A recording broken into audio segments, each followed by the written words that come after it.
Hello, আসসালামু আলাইকুম বন্ধুরা, আপনারা সবাই কেমন আছেন?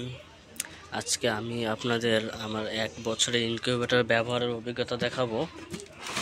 এই যে আমার এখানে আছে STC 1000 কন্ট্রোলার, একটা হাইড্রোমিটার, একটা অ্যাডাপ্টার।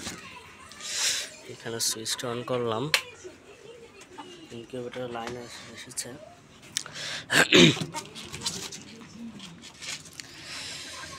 এটি আমি কিছু একটু মডিফাই করেছি যেন এটি সহজে অনেক ডিম ধরানো যায়। এটা আর একটা টেম্পারেচার মিটার। এই ফ্যানটা চলছে, এই আর একটা লাইট। আমি এই ইনকিউবেটর থেকে আল্লাহর রহমতে অনেক ভালো রেজাল্ট পেয়েছি।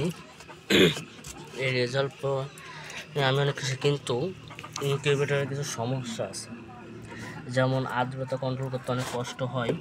আর এখান থেকে বাচ্চা ফুটলে এই যে ফ্যানটা আছে না, এই ফ্যানটায় বাচ্চা কাটা পড়ে মারা যায়। এর জন্য আমি একটা ব্যবস্থা করেছি যে এটি আমি বের করে দেব, এটি উপরের দিকে উঠায় দেব।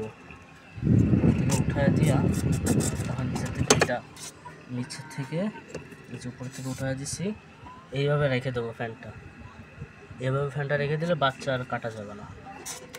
এইটাই আমি কোয়েল পাখির ডিম, হাঁসের ডিম, মুরগির ডিম, অনেক ডিমই ফুটিয়েছি, সবগুলোই ভালো রেজাল্ট পেয়েছি। এটার হিট আউটপুটও আছে। এটা আমি কিনেছিলাম আফিফা ইনকিউবেটর থেকে মাত্র 2200 টাকা দিয়ে।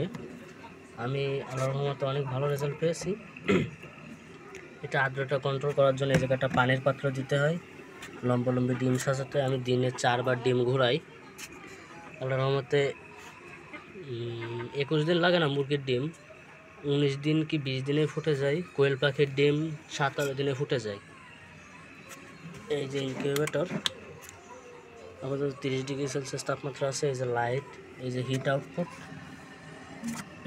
এই যে কুলিং ফ্যান। সবাই আমার জন্য দোয়া করবেন।